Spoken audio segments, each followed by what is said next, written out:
Is it time to ban smoking in all public places? And I want to hear from smokers today, or people who just don't agree with people who want this ban in all public places, which, you know, isn't something the government is suggesting, but are we a step away from that, with NICE saying that we should be preventing smoking on hospital grounds? Well, let's go to Paul in Wells, who's given us a call. Hello, Paul. Hi, morning. Morning. You're not particularly happy by some of the people we've been speaking to? No, I mean, I've had the radio coming home from work, and I just cannot believe some people's, the way they're talking about smokers. I mean, goodness me, do they realise that, you know, it's raising £12.1 billion in revenue and duty in this country, which in turn actually pays for the NHS?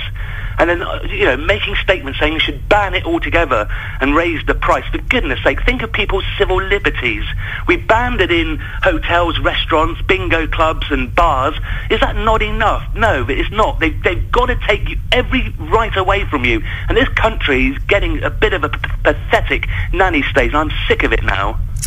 Good use of the word nanny state there. I've been waiting for that one to come up at some point. Are you a smoker, Paul? I am a smoker, yeah, and I enjoy a cigarette. I'm not addicted. I actually do enjoy a cigarette. All right. My choice to smoke. I don't smoke in bars and clubs because, yes, it is against the law under this stupid nanny state where rights are taken away from landlords and managers of restaurants, etc. But to ban outside, come on, get a life.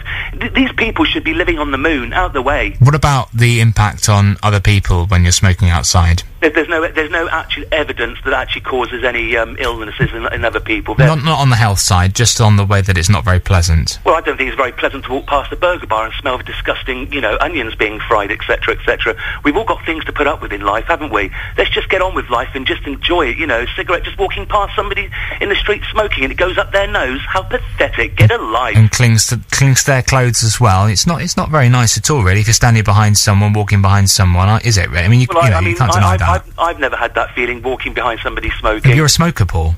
And? Well, I mean, you're a smoker, so you wouldn't necessarily have that worry of smelling smoke. But if you're not a smoker... Okay, well, I've been with friends then who don't smoke, and walking down the road, I've never heard them mention, oh, it's disgusting to see smoking outside, and it smells awful, and it goes up my nose, and I have to have a change of clothes later on that day because smoke's got onto my clothes. I mean, it's just pathetic. Really going too far now to actually want to ban it in public. In the, you know, outdoors. I mean, what about car fumes? Does that not upset people? The smell of car fumes and diesel? What about the hospital suggestions today then from NICE? You know, if you're outside a hospital, they don't want you to smoke there anymore. They don't want people who are coming out, patients or staff, to be able to smoke outside a hospital. Why? Why not?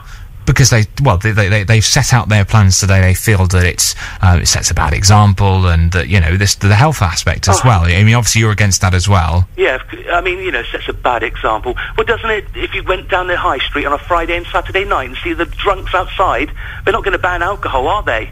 It's gone too far. Like I said to you, £9.5 billion in excise is raised for tobacco products in this country, and £2.6 billion in VAT. It pays for the NHS. If people are outside, then so be it. It's ridiculous. So, are you saying there that because it raises money then for through taxes for the NHS, that it should be encouraged? Is this what you're saying? I don't say encourage it. You know, I'd never say encourage smoking. I'm not pro-smoking, I'm pro-choice.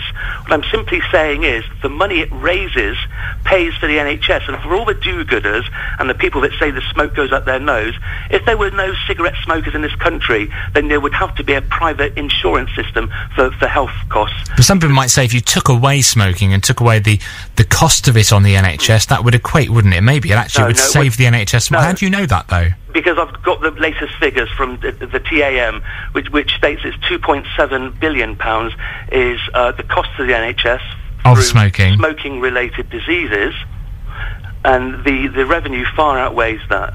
So it's the same system, isn't it, as the car tax. When you buy your excise duty for car, it doesn't necessarily go on the road, does it? It's not ring-fenced like it should be. All right, Paul, pretty good to hear from you. Have you got it off your chest? Are you happy? I have. I'm going to have a cigarette now, but just to calm down a bit more. Paul, good to speak to you. Paul in Wells there. Graham in Ilminster says, some people want to get a life. I'm not a smoker, so to start suggesting that people should give up smoking...